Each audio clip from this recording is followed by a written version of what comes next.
My name is Bakari Sellers. Hey, Bakari. Hello, hello. I'm from the Strom Law Firm in Columbia, South Carolina. I stand here today with Chantel Cherry Lassiter to my left, Chase Lynch to my right, Chance Lynch to my right, Harry Daniels to my far right, Benjamin Crump, who's not with us today. We have the honor of representing the family of Andrew Brown Jr. I know Khalil and Gerard are here with me, and I first want to say that my heart goes out to these two young men who had to witness on video the murder of their father. That's right. Unlike, dare I say, anyone else out here today, they had to go through and endure something over the last 2 hours that not many of us can ever imagine. And so for that, my prayers and my heart go out to both of them and their family and this community for the loss of Andrew Brown Jr. I actually want to say thank you to everyone who made this viewing possible. I know that Your Honor stated that we had 10 days to view it, but they worked diligently to allow us to see these videos, 20 minutes of what I believe to be 2 minutes, but we feel it, 2 hours, excuse me, but we feel as if it tells the entire story of what happened that day with Andrew Brown Jr. A question was asked of me, I believe, by Brian Todd as I was walking in, and he asked me, what do we expect to see? I said, we anticipate seeing an unjustified killing. What we saw on that video was an unjustified killing. What we saw on that video is something that we believe also denotes further investigation and does have some criminal liability. The way we're going to do this today is I want to bring both Mr. Lynch and Ms. Lassiter up to talk about what he was able to see on the video. We'll then have words from the family. Then we'll have words from Mr. Daniels. And then I'll come back up and we'll take as many questions as we possibly can to get these young men back home and on their way. So with that, I want to pass it to a great lawyer who we brought on for this purpose, who's done an amazing job. And I want everyone who's under the sound of my voice to know how good both of these lawyers are and how we stand with them in their truth, particularly Ms. Lassiter having to undergo some of the words that have been coming her way. Good afternoon. Good afternoon. My name is Chance Lynch. I am the managing partner at Lynch Law. I am a former assistant district attorney, criminal defense attorney, civil rights attorney. Let me say first the honor and privilege it is to serve with these colleagues and with this legal team to assist them. And I'm grateful for the privilege to be able to serve alongside them as we serve this family. Today, I was able to sit with two of Mr. Brown's sons as we watch several videos. We were able to see 6 videos today, and I'm grateful for the kindness and the hospitality that the Sheriff's Office has shown during our tenure here while viewing these videos. The first video that we were able to see did not have any audio. It was the dash cam. The last 5 were all body cams, where we were able to hear the words spoken, and we were able to see some critical footage that I think yields truth, transparency to what we've all thought we would see from the beginning.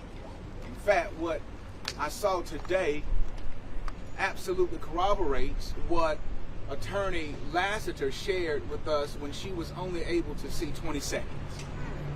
Now, I'm not sure what footage the district attorney has seen.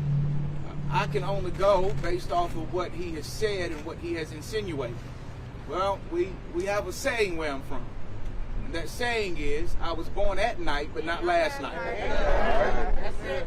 And so we were able to see Mr. Brown sitting in his vehicle as he was ambushed and as the Sheriff's Office made their way to his residence. Appearing to be surprised, it appears that he was possibly on the phone. At all times, his hands were visible.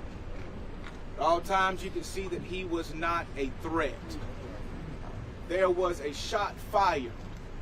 When the shot was fired, he put the car in reverse, putting several feet, if not yards, away from the police who were there.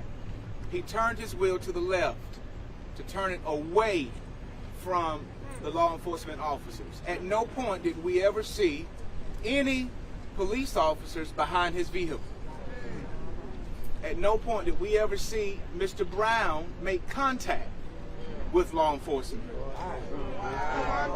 We were able to see where they possibly reached out to make contact to him, but we did not see any actions on Mr. Brown's part where he made contact with them or tried to go in their direction. In fact, he did just the opposite. While there was a group of law enforcement that were in front of him, he went the opposite direction. As he turned to the left to go across his yard, a second shot was fired, and as he began to accelerate and increase his speed, tracks of mud began to appear in the yard, and when his car was clearly across the yard, at all times what we saw were police officers standing on the pavement unloading their weapons. There were so many shots that we found difficulty in counting the number of shots that his vehicle received. At some point, there was a final shot where it appeared that at that final shot, Mr. Brown lost control. There was a curve in the yard. At that point, as you may know, his car went down the ditch across the street and collided with the tree. When they went to the vehicle, we were able to see when they approached the vehicle, we counted approximately 6, if not more, bullet holes in the side of his car, in the passenger side of his car. Windows were shattered. We were able to see one shot in the front windshield, and we were able to see a number of shots, approximately 6 at least, in the back windshield.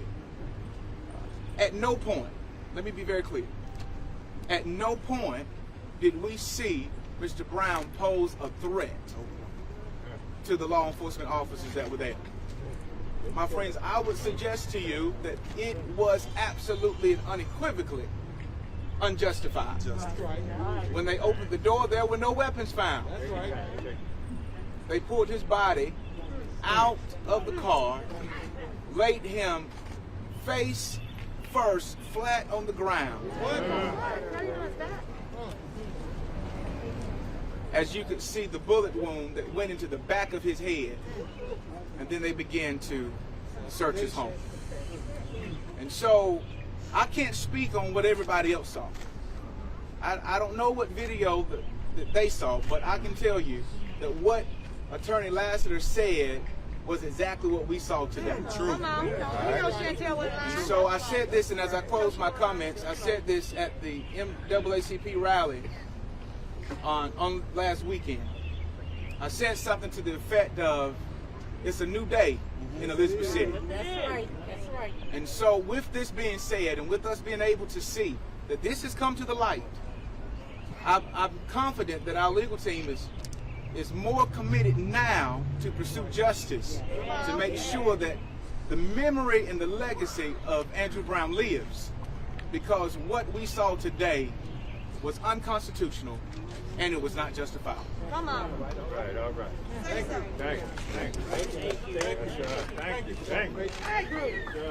I'm not going to stay before you guys long. Thank you all for listening. I've been told my voice is soft, so I need to speak up a little bit. Again, let's be clear. This was an unjustifiable shooting. I've said it before, and I'm standing here, standing by my word, as I said a couple days ago on outside those court steps. We will seek justice for Andrew Brown Jr. Amen. Amen. Amen. This is his older son, Bill Jordan. The video I seen last week is pretty much the same as what I seen today. Just a few more details, but he wasn't in the wrong at all. What's in the light, what's in the dark gonna come to the light. That's right. You know what I'm saying? Yeah. It's gonna be like that. He gonna get his justice because it won't even right.